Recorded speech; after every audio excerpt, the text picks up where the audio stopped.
Hello दोस्तों, नमस्ते। पराशर जी के घर में मृत्यु सा सन्नाटा पसरा है। कभी कभी मंजू पराशर और बेटी प्रार्थना की सिसकियों की आवाज़ गूंज जाती है। आज राखी का पर्व है, परंतु उनके घर में तो खाना भी नहीं बना। सबकी आंखों में पिछली राखी की स्मृतियां कौंध रही थीं।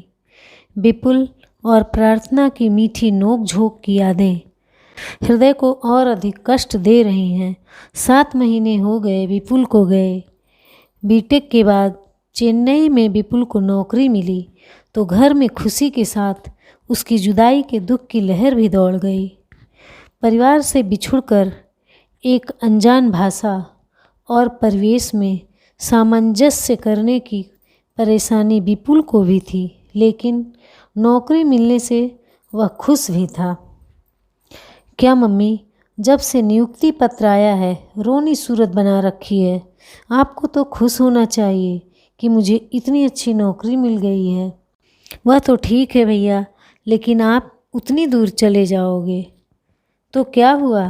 आज के संचार युग में जब हर समय बात हो सकती है, वीडियो कॉल से एक दूसरे से आमने सामने बात की जा सकती है, तब ये दूरियां कोई मायने नहीं रखती। एक बात और है भैया, प्रार्थना ने माँ की ओर देखकर कहा। मम्मी को डर है कि कहीं आप किसी मद्रासन को बहू बनाकर ना ले आओ। कश्मीर में नौकरी मिलती तो मम्मी निश्चिंत रहती कि बेटे के कदम बहके भी तो कश्मीरी सेब जैसी बहू आएगी।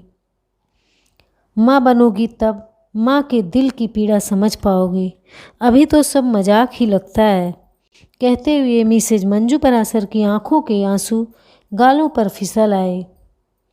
ओ मम्मी, विपुल ने माँ के गले में बाहें डाल दी। प्रार्थना तो आपकी उदासी को दूर करने के लिए ऐसा कह रही है और आप उसी से नाराज हो रही हैं।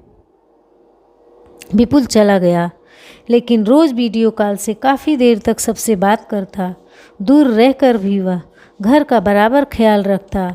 मम्मी पापा, प्रार्थना का जन्मदिन हो या मम्मी पापा की वैवाहिक वर्षगांठ, विपुल के भेजे उपहार भोजन समय से पहुंच जाते।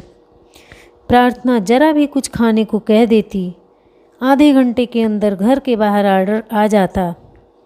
वैसे भी वह कई बार फ़ोन करके कह देता, मम्मी खाना मत बनाइए, मैं भिजवा रहा हूँ। छुट्टी में पहली बार आया तो उसने उपहारों से घर भर दिया।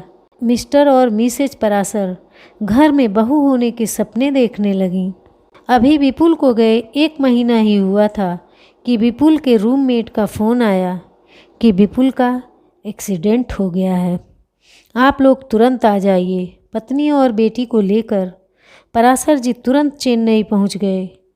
बेटे की हालत देखकर उन लोगों का मस्तिष्क सुन्न हो गया। समय बीतने लगा, लेकिन विपुल की स्थिति में कोई सुधार ना हुआ। आखिर डॉक्टर ने उसे ब्रेन डेड घोषित कर दिया। अब तो किसी को कुछ समझ में नहीं आ रहा था कि क्या किया जाए। तभी विपुल का रूममेट आकर पराशर जी को अपने साथ ले गया। उसने पराशर जी के कंधे पर हाथ रख दिया। अंकल, विपुल को हम सब ने खो दिया है, लेकिन एक बात कहनी थी आपसे। समझ में नहीं आ रहा है कि कैसे कहूँ। पता नहीं आप क्या समझे। बोलो बेटा, हमारे खोटे भाग्य को तुम कैसे बदल सकते हो जब हम कुछ नहीं कर पाए। अंकल, मुझे गलत मत समझिएगा, लेकिन आपको बताना ज़रूरी है। समझ लीजिए कि विपुल की अंतिम इच्छा यही थी। तभी विपुल के और दोस्त आ गए।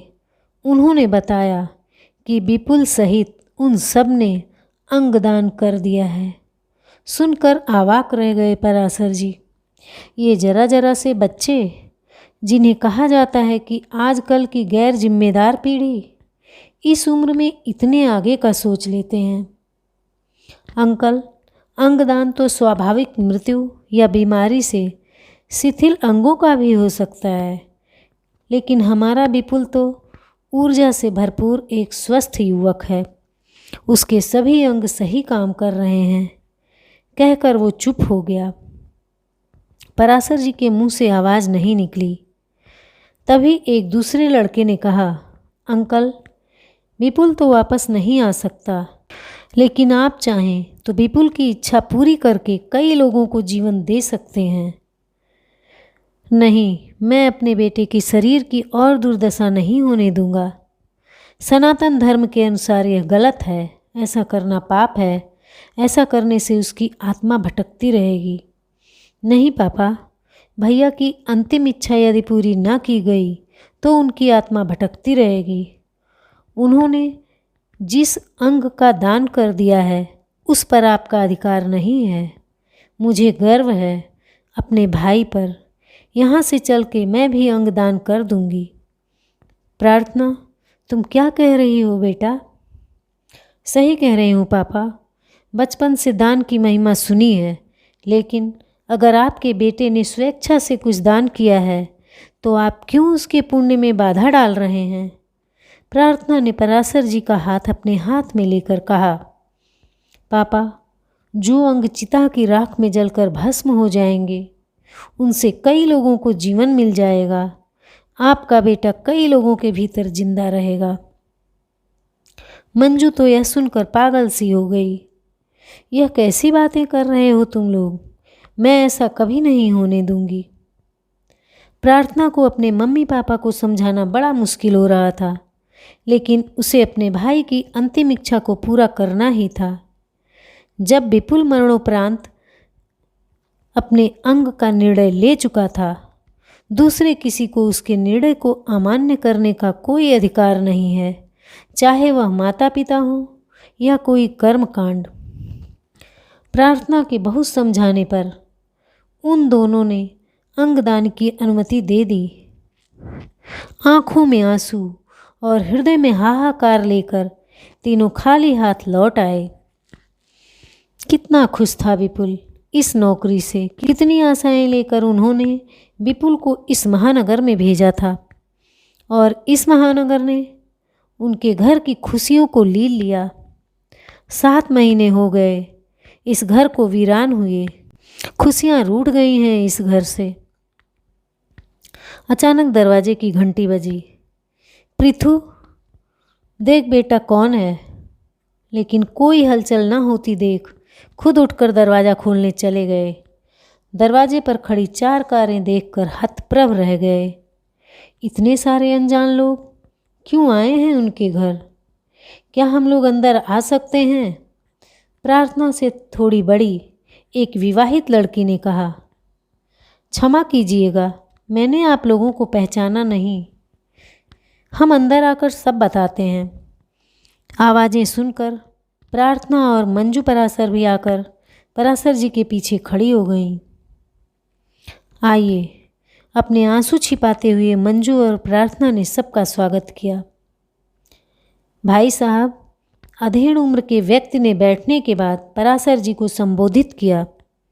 मेरा नाम जीवन रंधावा है। ये सब वो बच्चे हैं जिन्हें आपके बेटे के अंगों ने जीवन दान दिया है। पराशर जी, मंजू और प्रार्थना के कंठ से सिसकियां फूट पड़ीं। जीवन रंधावा ने पराशर जी को गले लगा लिया। आज रक्षाबंधन है, आज रक्षा का वचन दिया जाता है, लेकिन आपके परिवार ने तो इन बच्चों के जीवन की रक्षा की है। आपका विपुल कहीं नहीं गया है, इन बच्चों के रूप में जीवित है और हमेशा रहेगा, क्योंकि इन सब ने भी अपने अंगों के दान का संकल्प लिया है। कुछ देर सन्नाटा रहा, फिर जीवन रंधावा ने ही कहा, आज ये सब आप तीनों को राखी बांधने आए हैं। वे एक दूसरे का मुंह देखने लगे। ये कैसा रक्षाबंधन है? ऐसे रक्षाबंधन की तो किसी ने आज तक कल्पना भी नहीं की होगी। लेकिन प्रार्थना के बोलने से पहले ही एक लड़की आगे आ गई। बहन, आपने ही सबसे पहले अपने भाई की अंतिम इच्छा पूरी करने की दृढ़ता दिखाई थी, वरना किडनी फेल हो जाने के कारण मेरे 2 छोटे छोटे बच्चे बिना माँ के हो जाते। मुझे पहले से पता होता तो मैं कुछ तैयारी कर लेती। आज तो हमारे घर में। कहते कहते सकचाकर चुप हो गई मंजू परासर। अगली बार कर लीजिएगा आंटी, अब तो हम सब हर राखी पर आएंगे। फिर सबने मिलकर मिस्टर और मिसेज परासर के साथ प्रार्थना को बैठाया। इसके बाद तिलक करके राखी बांधी। सबके आंसू रुक नहीं रहे थे। फिर सब ने साथ बैठकर खाना खाया। खाने का ऑर्डर उन लोगों ने पहले से दे रखा था। जब शगुन के रूप में मंजू परासर कुछ देने लगी तो जीवन रंधावा ने रोक दिया। अगली बार खरीद कर रखिएगा। अब ये सब आपके बेटे बेटियां हैं, हमेशा आपके पास आएंगे। अपने आप को अकेला मत समझिएगा। नहीं भाई साहब, राखी खाली हाथ नहीं बंधवाई जाती, अब शकुन होता है। और फिर आज मैंने एक विपुल को खोकर इतने सारे विपुल पाए हैं। मंजू परासर के कहने पर सब ने उनसे एक एक रुपया शगुन के रूप में ले लिया। सबके जाने के बाद मिस्टर और मिसेज परासर ने प्रार्थना को गले लगा लिया। पृथु, अगर उस समय तुमने इतनी दृढ़ता ना दिखाई होती तो आज इतने जीवनों को बचाने की खुशी हमें कैसे मिलती। मैं भी आज बहुत खुश हूँ कि हमने भैया को खोकर भी इतने भाई बहन पा लिए हैं। सचमुच मंजू, किसने सोचा होगा कि आज हम ऐसा अनोखा रक्षाबंधन मनाएंगे। तीनों के चेहरे आत्मसंतुष्टि से दमक रहे थे। धन्यवाद।